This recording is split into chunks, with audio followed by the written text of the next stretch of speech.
Welcome to the Deep Dive. We dig into the sources to pull out the insights you need. And today, we're tackling a question that comes up, well, a lot for people making big life changes, especially around recovery. Yeah, it's a really common one. Can you actually stay friends, like real friends, with people who still drink, especially when, drinking is just everywhere in our social lives? It's a huge challenge, no doubt about it.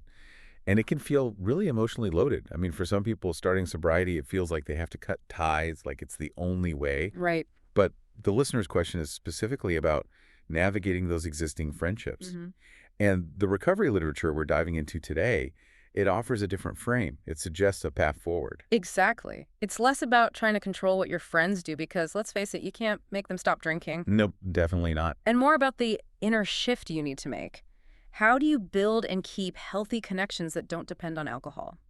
That's our mission today. How to move from feeling anxious about social events to feeling, well, confident in who you are now. It really boils down to a kind of self-mastery, doesn't it? Yeah. Using those social situations almost like a practice ground. But first, I think we need to unpack why it feels so monumental. Why does quitting drinking sometimes feel like leaving the whole social world behind? Okay, yeah, let's get into that. Starting with what's going on inside. Recovery means this huge identity shift, right? And there's this clash, the old you versus the new you. What do the sources say about how maybe limited that old identity actually was? Oh, they're really direct about it. The life centered around addiction. It was incredibly narrow. Recovery is largely about finding out who you are without those old roles. When your whole world kind of shrinks down to getting and using a substance, the self gets really confined. There's this almost stark picture in the texts, like life being just walking out the front door to the liquor store, getting a bottle and coming home. Wow. That small orbit, that was your whole world. Yeah. And it shows that the problem wasn't just the drinking itself. It was the lack of possibility, the closed-off world. Yeah. So recovery is about blowing that open. Right. Connecting with more people, finding new things you care about, letting the world get bigger. But that expansion runs into walls pretty quickly. It really does. Yeah. And interestingly, sometimes the resistance, the difficulty, it feels even stronger for people who seemed, highly functional drinkers. How so? Well, a lot of people getting sober never fit that classic stereotype. They weren't staggering around, they held down jobs, maybe never got arrested, didn't even think they sounded drunk. Right. They might think, I looked fine on the outside, so why does the inside have to change so drastically? Exactly. And that creates this real cognitive dissonance. If they seemed okay, the need for such a deep change feels confusing. It makes navigating normal social life where everyone else is still drinking and seems fine feel incredibly tricky. Which brings us straight to what you called the cultural stitch. Yeah. I mean, think about it. Celebrations, condolences, networking, Friday nights, drinks. It's just woven into everything. Yeah. Bars, pubs, dinner parties where the wine flows freely. So if you say, I'm sober, people often just stare blankly for a second. And ask that question. Oh, so can you still go to parties? Right. And that question, as innocent as it might sound, it just shows how deeply embedded drinking is in how we socialize. It also shows what they think sobriety is like, doesn't it? Absolutely. It reveals this underlying assumption that you must be living in this constant state of, agony and craving, just white-knuckling it through every social event, waiting to crack. They don't get the internal freedom part. Not at all. They miss the whole point that recovery isn't just about not drinking. It's about having the obsession removed. But before you fully get to that place of freedom, especially early on, there's often this really intense loneliness that hits. Yeah, the sources describe it almost physically, like you've left this proverbial island where all your friends still are. Exactly. You swum to a new shore, you look back, and suddenly you feel completely cut off. Isolate. Deeply isolated.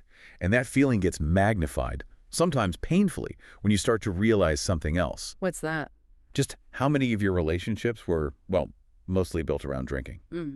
Or at least heavily lubricated by it. The sources even throw out a number, potentially as high as 95%. Wait, 95%? Seriously? Does that mean you lose 95% of your friends? Okay, no, not necessarily lose them, and this is important nuance from the texts.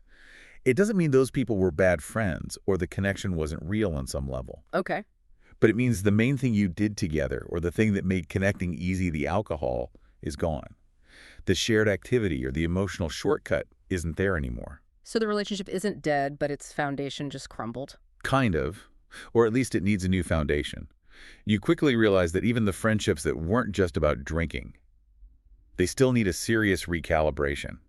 You have to rebuild the connection based on something else, like real talk, shared values, not just shared beers. You have to learn to connect without that chemical bridge, which gets to the heart of why those friendships felt so essential, maybe even intoxicating in the first place. That illusion of connection. Yeah, alcohol's incredibly seductive that way. It lowers inhibitions, smooths over social awkwardness. Makes you feel closer. Right. It feels like it lets you slide closer to your truer self and closer to other people. It's like this temporary pass to vulnerability, or what feels like vulnerability. So what's the catch? What makes it different from real connection? The texts point out that its artificial nature becomes really obvious the moment the buzz fades. That feeling of separateness comes rushing back, sometimes even stronger than before. The hangover effect, emotionally, too. Exactly. You might have felt super close for a few hours, but then you wake up, maybe alone, maybe having said or done things that actually created more distance or damage. So the alcohol was just papering over the cracks. Yeah. It was a stand-in, yeah. A pretty poor substitute for real joy, genuine inspiration, true connection that comes from, spiritual growth or just being present with someone. Sobriety basically shines a big spotlight on that. The spirits were just filling a void. And the person in recovery is now learning to fill that void from the inside out. That's the goal. Which means that the practical problem, like, what do I say when someone invites me to a bar, that's actually secondary? Right. The real question is, have I done the inner work so I don't need that fake connection anymore? Because if I haven't, that bar invitation is going to feel like a major crisis every single time. Precisely. And making that pivot, that's really what defines successful, sustainable recovery, according to these sources. If we zoom out a bit, the literature suggests that the biggest underlying problem in life, especially in relationships, is self-centeredness. Okay. That self-focus, it's seen as the main thing, blocking real connection, blocking grace from flowing into our lives, into our interactions. Can you break down self-centeredness here? It's not just being selfish, like wanting the last piece of cake, is it? No, it's much deeper than that. It's more like a constant, chronic preoccupation with me, myself, and I.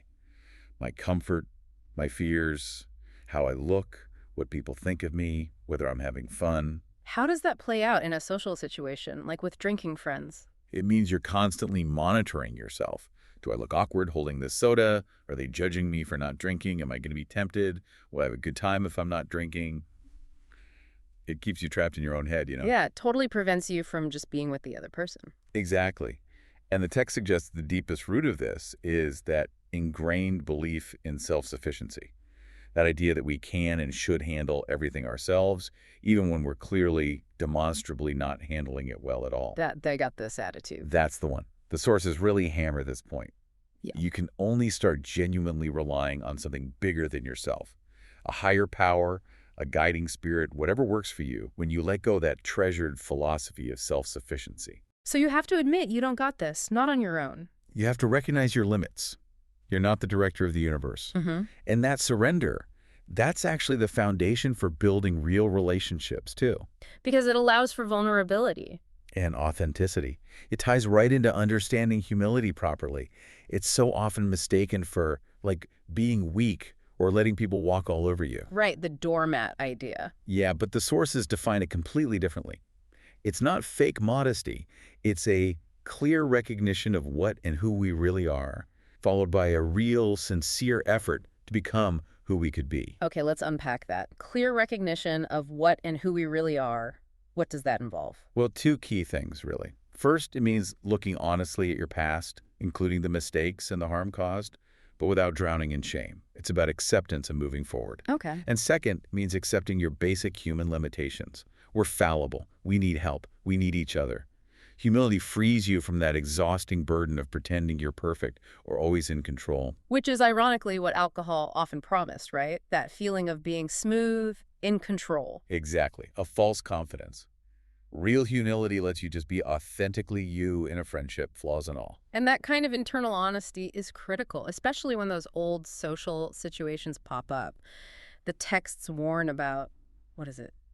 Destructive daydreaming. Yeah, that tendency to start romanticizing the past. Thinking about how much fun those old parties were, or imagining some future where you can drink normally. Your brain is trying to trick you. Sneaky. Very. And the antidote is rigorous honesty, guarding against what the sources call lying ingeniously to oneself. We often call it rationalization, And rationalization is dangerous because it's a because slippery slope back towards relapse. It minimizes the bad stuff and exaggerates the good stuff from the drinking days. what does that sound like in someone's head? Oh, it's that little voice whispering things like, drinking wasn't really that bad. Sure, there were a few incidents, but mostly it was fine. Or, hey, I've been sober a while now. I'm more mature. I could probably handle just one glass of wine. Right. The selective memory kicks in, forgetting the hangovers, the regrets, the broken promises. Exactly. It filters out all the pain and shame that actually led you to stop in the first place. The recovery mindset requires you to consciously remember the whole story, not just the highlight reel. You have to keep that why fresh. Okay, so maintaining that internal honesty is key. And that focus, staying in your own lane mentally, that helps avoid another major pitfall when dealing with friends who still drink, right? The judgment Oh, thing. yeah. The holier-than-thou attitude. It's a big We've one. all seen it. Someone gets sober and suddenly they're looking down their nose at everyone still ordering a beer. And the literature suggests, often, that kind of superiority is actually a defense mechanism. It's a way for the sober person to manage their own discomfort or maybe even a lingering desire for a drink. How does that work? By focusing intensely on the other person's perceived flaws.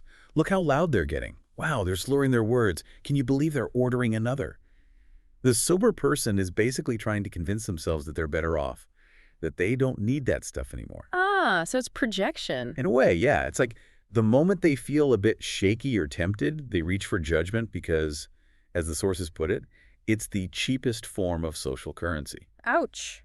Cheap currency. It gives a temporary feeling of being superior, of being right, without doing any actual inner work, Oh, yeah. pushing your own insecurity onto someone else. So the key is realizing that judging your friends has zero bearing on your own recovery. Absolutely none. Your sobriety, your peace of mind, it rests on your connection to your principles, your support, your honesty, not on finding fault with others. So let's say you're out and you feel that irritation bubbling up. Your friend is telling the same story for the third time, a little too loudly. That feeling, it's not really about them. Exactly. That irritation is like an internal warning light. It's signaling something is going on inside you. Maybe some unresolved anger, maybe fear, maybe an old resentment getting poked. So it's a cue to look inward, not outward. Yes. Use it as data about yourself. Yeah. What's this feeling telling me? Maybe I need to talk to my sponsor or journal about it or just take a quiet moment. The focus has got to stay internal. Self-correction, not other correction. This sounds like, well, it sounds like a lot of ongoing work. Intense, even. How fast should someone expect to nail this? To feel comfortable navigating these complex friendships and internal shifts? And that's where another key principle comes in. Easy does it. Classic. It's fundamental. Recovery is a marathon, not a sprint. It's about long-term growth, gradual change. Trying to rush it, trying to force yourself to be perfectly serene in every situation right away, Yeah. it just doesn't work. It usually backfires. Leads to frustration. Yeah, frustration, maybe feeling like a failure, because real growth just takes the time it takes. Patience is huge. The kind of deep change we're talking about, shifting from that core self-centeredness towards genuine humility and connection, it unfolds over time. You might handle one party okay today, but you might only truly understand why it went okay 6 months from now, looking back. Okay, so let's say you're doing that inner work. You're working on humility, trying to catch yourself before you get judgmental, being honest about your own stuff. How do you then translate all that internal focus into actually, interacting healthily with your drinking friends? Well, the foundation really goes back to that idea of humility, or what the texts sometimes call not godness, accepting our limitations. Right. And a huge part of that is recognizing our fundamental need for other people. We're not islands. We need connection.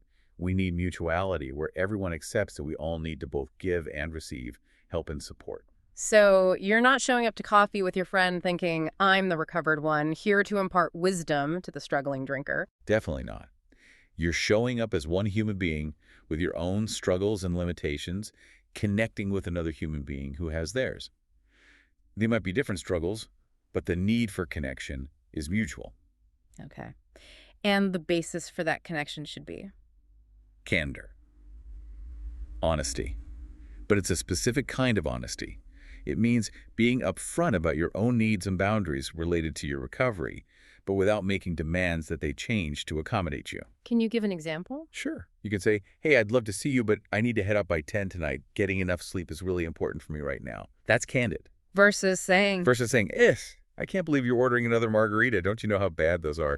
See the difference? One is about your needs. The other is judgment disguised as concern. Got it. Candor allows you both to face difficulties honestly, even if your difficulties look totally different. Exactly. And that kind of honest connection, that way of living, it actually leads to one of the most powerful aspects of recovery, often linked to step 12. Which is about carrying the message. Yes, but not in the way people sometimes think. Sobriety gives you this new potential, this new purpose, to live a meaningful, purposeful life in an enthusiastic way. And that way of living, that's the message. That's what attracts others. So it's attraction, not promotion. You're not supposed to be handing out pamphlets at a barbecue. No, definitely not. The best way to carry the message is simply by living your recovery, practicing the principles, using the tools you've learned, and engaging fully in a full, rich, and creative life. How does that look, practically speaking, with friends? It looks like declining a drink easily, cheerfully, without making a big deal out of it. It looks like being the one who suggests meeting for a hike instead of at the bar. Yeah. It looks like being present, laughing, engaging, truly enjoying yourself without alcohol. And when friends see that, see you genuinely happy and thriving, not just surviving. It makes an impact. It really does. Seeing someone laugh freely, connect deeply, handle challenges gracefully, all sans booze that speaks volumes, it piques curiosity. Without any judgment at all. None. It just quietly demonstrates that a fulfilling life without alcohol isn't just possible, it's maybe even desirable. It can naturally open the door for them to ask, hey, what's your secret? They see you're not deprived. You're actually free. And that freedom can look really appealing compared to their own cycle. Okay. Now, in those actual social moments, maybe things get a bit tense or someone says something annoying.